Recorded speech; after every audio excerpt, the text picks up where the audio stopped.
All right, internet bikers. We'll continue our visit with one of the most popular brands, one of the brands that has exploded in popularity in the past decade or so, Royal Enfield. And they have 3 new motorcycle models for this year. So we're just gonna head straight to them. First one is the Classic 650. We've already seen the Classic lineup for a long time, but it's always been a 350 or a 500. And this time, it's a 650, so they've put the 650 twin into it for the first time, which is quite a feat. It just looks the same, but bigger, more powerful, more beefy. Looks really great, actually. Very good design. It's the same bike, except with a bigger engine. And then the other motorcycle that we have from this year is the Bear 650. Same engine, same 650 engine from before, from the Classic, and also from all the other 650 motorcycles of this brand, like the Interceptor or the Continental GT.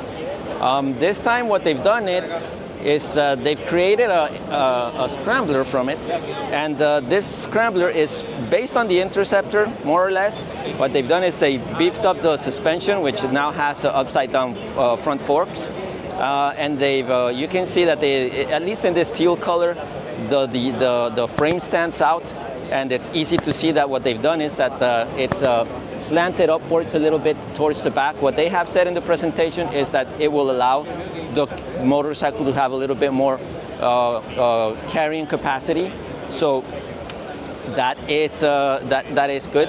And they've also made stuff with the tires, right? They've designed new tires for it with their partners, Seat, I think is what it's called. But overall, this is Interceptor turned into a really good scrambler already directly from the factory. And it looks great, of course. I really like the way it looks, at least. This was my favorite color, I would say, but the teal one looks great as well. And of course, you can see it here with all the accessories on board, with the windshield, with the light protector, and with all of the luggage capacity. So looking good.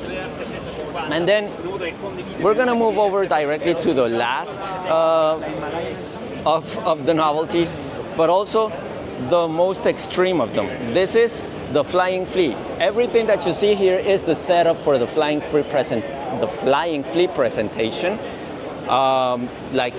They designed the concept as a drop, so that's why this is like a balloon dropping the Flying Flea to the market.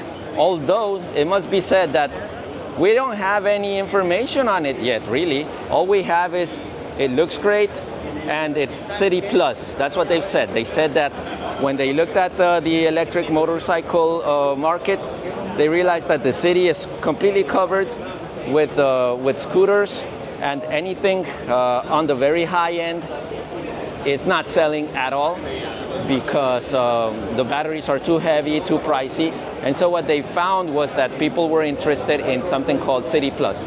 So, you know, be around the city, but maybe have a little bit of a day trip outside, but not too far. And that's what this bike is built for. And the other thing that they've said is that the Flying Flea is going to be a family of motorcycles, not just this bike, but also this one is called the C6, which I believe means city. And then the other one is the S6. They don't have it here, but they did show it on video. And that was a scrambler interpretation of this same platform. That one looked much better in my opinion. So we'll see what else they come up with. And then we're gonna go through the whole stand and look at the rest of their lineup. Most of the motorcycles we know from before because they've been around for a few years. Like this one, the Himalayan 450. This one came out a couple years ago, or maybe last year, I don't even know anymore. And but it is a very good looking motorcycle. I don't like it that much because of the 21-inch front wheels, but that's the type of riding, because of the type of riding that I do. So for many people, this will be an excellent option. And I especially believe that that this black and gold is the best looking of the bunch. And then we have here something that we also saw last year, which is their test platform for electric Himalayan. I think it still has the same dirt on it that they showed last year. Funny enough.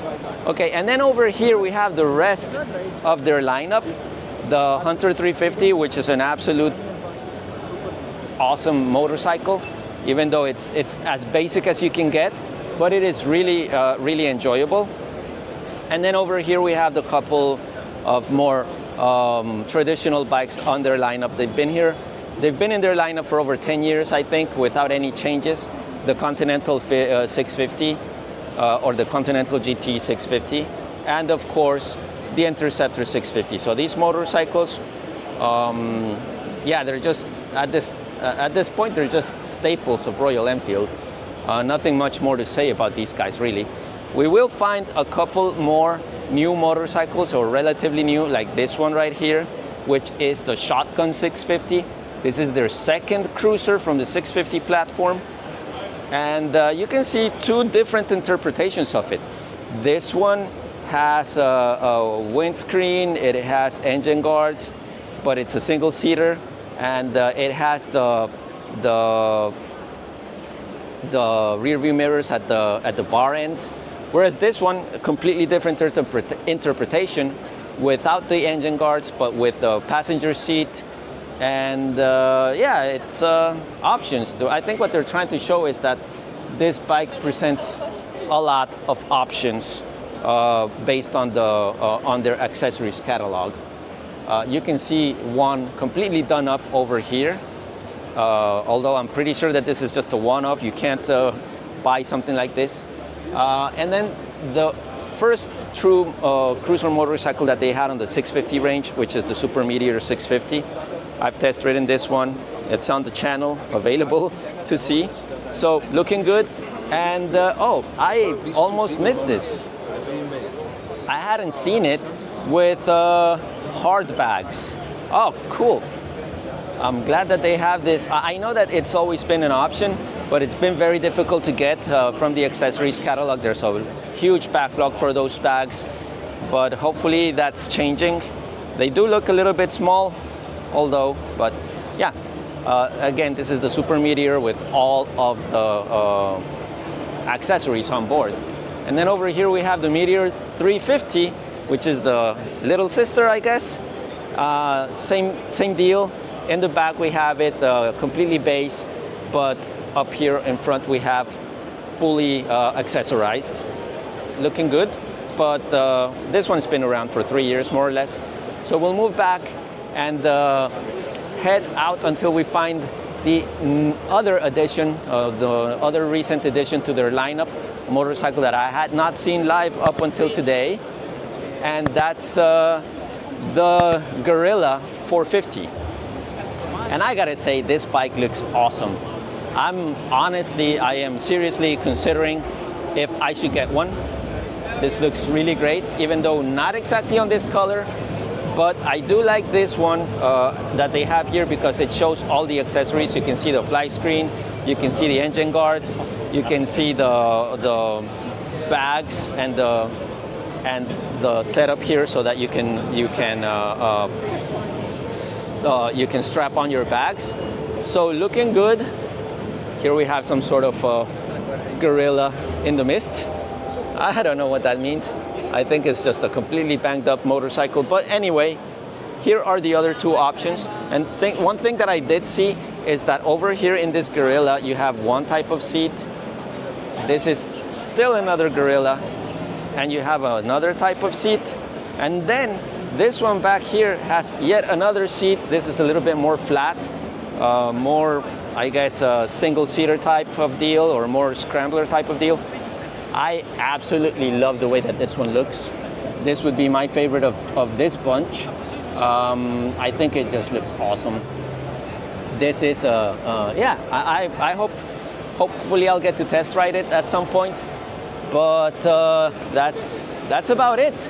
That's all we have for Royal Enfield. We'll close out with this really nice picture over here of the shotguns, and I'll see you guys on the next one.